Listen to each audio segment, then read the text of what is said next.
Okay. Is it on? Guess it's on. Okay, everyone, welcome to Justin's class on conversational English for the spring 2020 semester at Jiaotong University. An interesting semester. Look at our great classroom.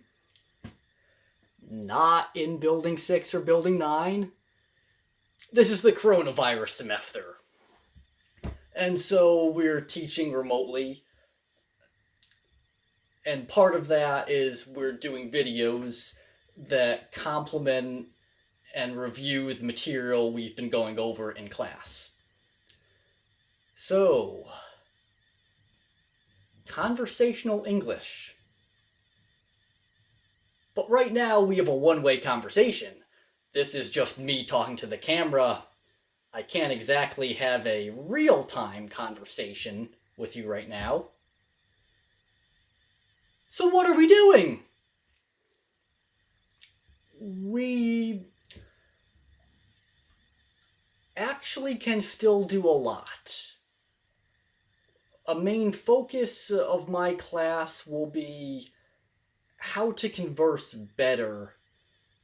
And I'm going to focus on stuff that's somewhat parallel to the basic mechanics of English, because some of the students are already pretty competent in that, and everyone's working on those in other classes. And they have 6 or 7 other classes. We don't want to just repeat. So,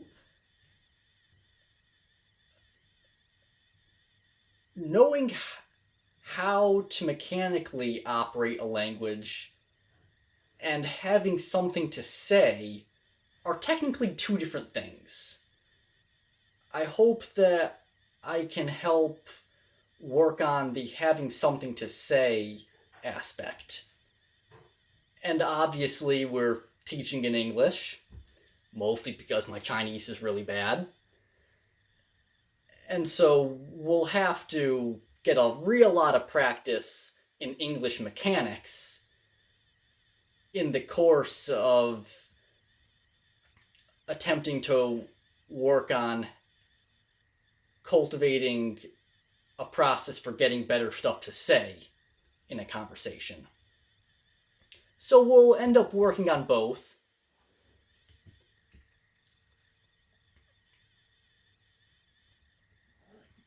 So what would we... How did I arrive at that focus for this course, you might ask? Really, I arrived at it from my experiences with last semester's course on English-speaking civilization. A big course, we covered a lot,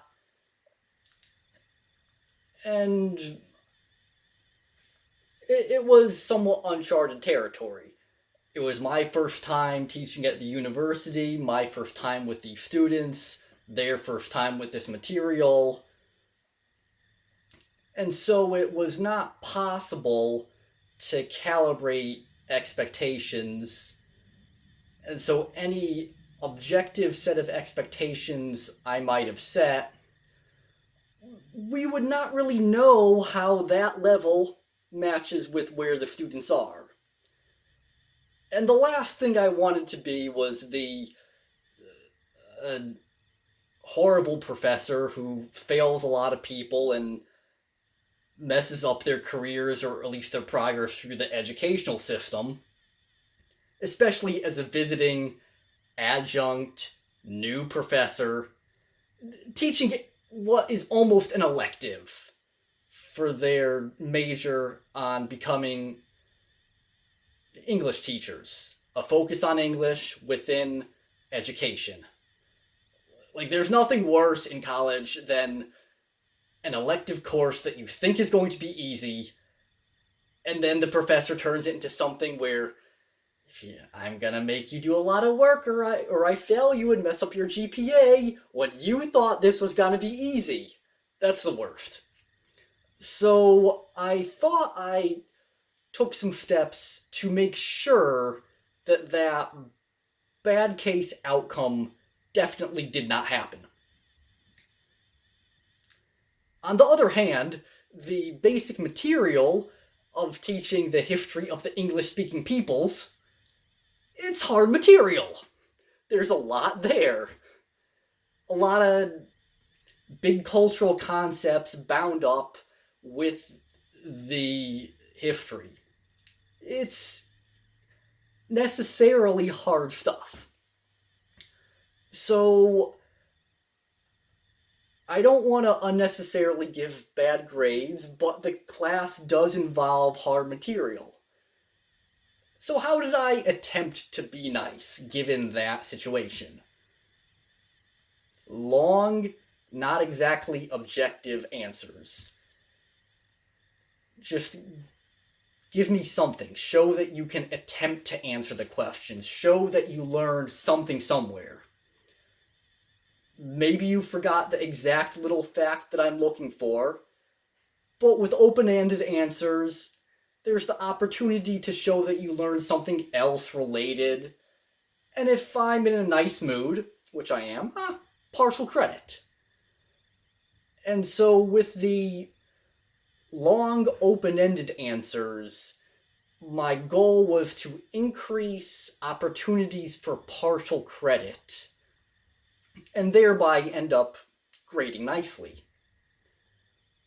So I'm thinking I had given everyone a gift and a softball and had been very nice.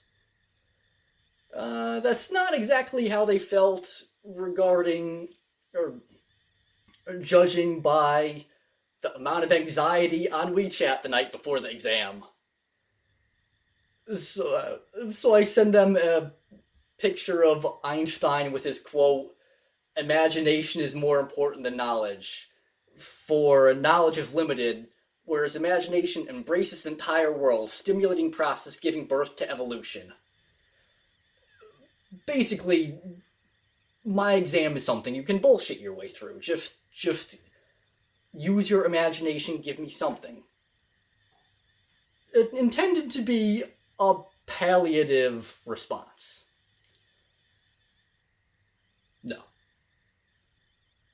One student clarified the panic. "But our imagination is limited!"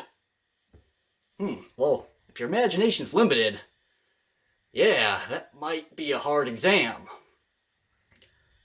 I had thought that imagination's one of the least limited resources in the world. Everyone has at least some, and there's no clear upper limit on imagination. But evidently, my students held a somewhat different view. So,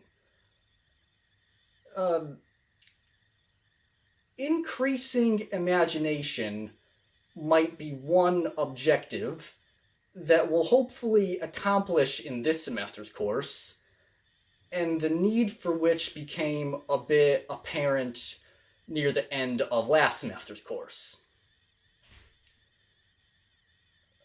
A course on increasing imagination. Can we do it? And more fundamental than can it be done, do we know that it's even really needed? Those questions I'll address in a later video. Thanks for everything. Talk to you later, guys.